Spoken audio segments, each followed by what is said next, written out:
Graça e paz, meus irmãos. Estamos aqui em mais um momento de fé com Manuel Costa. Quero deixar uma mensagem que está em Romanos 8, versículo 28, que diz assim: E sabemos que todas as coisas contribuem juntamente para o bem daqueles que amam a Deus. Todas as coisas contribuem para o bem daqueles que amam a Deus, daqueles que são chamados segundo o seu propósito. Em uma cidade do interior, uma jovem chamada Ana, ela enfrentou em um único ano a perca do seu pai, dificuldades financeiras e problemas de saúde muito graves. E ela se perguntava: Senhor, por que tudo isso está acontecendo comigo se eu confio em Ti?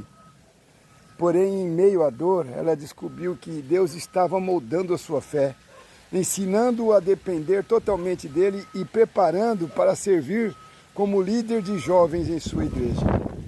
E assim como Ana, cada um de nós enfrenta situações que parecem injustas, mas que carregam um propósito divino oculto por trás de tudo isso. Em Jó 1, 21, 22, ele diz: Nu saí do ventre de minha mãe e nu voltarei. O Senhor o deu, o Senhor o tomou. Bendito seja o nome do Senhor. Jó reconhece que tudo que vem de Deus, inclusive as perdas, ele não questiona, mas se submete à soberania divina, ensinando que a fé não depende das circunstâncias. E tem muita gente que, quando Deus não dá aquilo que ele quer, ele prefere desistir. Isso não é fé. Em 2 Coríntios 2, capítulo 12, do 7 ao 10, Paulo fala de um espinho na carne. O espinho simboliza uma fraqueza persistente ou uma perseguição que o mantém dependente da graça. A frase "minha graça te basta" revela que Deus permite limites e dores para que a gente aprenda a viver na dependência divina, não da nossa própria força. Em Isaías 55, 8 e 9, os meus pensamentos não são os vossos pensamentos, nem os vossos caminhos os meus caminhos. Então o sofrimento molda para o propósito divino. Tiago nos ensina que a provação produz perseverança e a perseverança gera maturidade completa. Assim, o sofrimento não é um castigo, mas uma ferramenta pedagógica de Deus, como um escultor que lapida a pedra bruta. Em vez de murmurar, pergunte: Senhor, o que queres me ensinar com esta situação? José foi traído pelos irmãos, vendido como escravo injustamente e preso.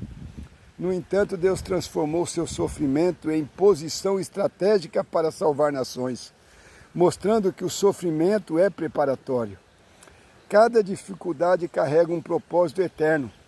Aquilo que parece perda temporária pode se tornar a porta de milagres futuros.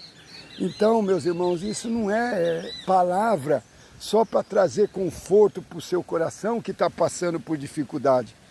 Isso é uma realidade. Nós temos que aprender que a Bíblia nos ensina, quer nos ensinar exatamente isso.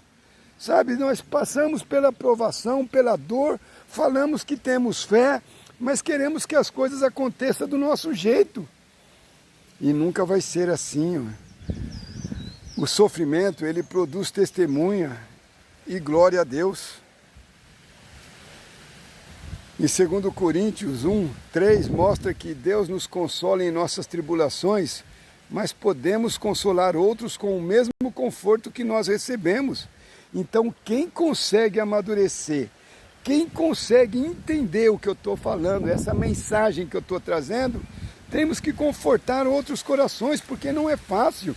Sabe, a fé parece uma coisa tão fácil de se envolver com ela, mas quando ela é superficial, é como um fogo que não tem combustível suficiente para se manter.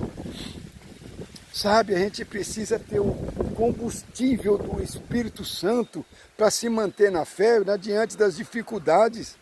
O sofrimento não é em vão, mas se transforma em instrumento de ministério, de consolação. Compartilhe seus testemunhos, sua lágrima pode ser semente de fé para outro. A vida de Paulo, marcada por prisões e açoites, tornou-se testemunho de fidelidade e coragem que inspirou gerações. Deus transforma cada lágrima em luz para os perdidos e força para os fracos, tornando o sofrimento em uma ferramenta de glória e expansão do reino. Então, não fique questionando sobre as coisas que acontecem no mundo, ao nosso redor ou na nossa própria vida. Por que que Deus permite determinadas coisas e outras não? Não cabe a nós fazer julgamentos se nós não temos capacidade nem de ter fé suficiente para viver as promessas de Deus, para entender o que a Bíblia nos revela, quem somos nós para ficar questionando o trabalhar de Deus nesse mundo. Deus permite o sofrimento não para nos destruir, mas para nos moldar, nos ensinar, para trazer dependência e glorificar o seu nome através de nossas vidas.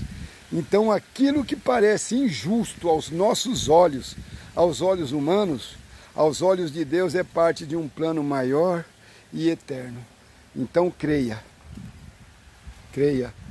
e consiga entender os mistérios de Deus aqui nessa terra. Amém? Deus seja louvado. Vamos orar, Pai querido, Pai amado.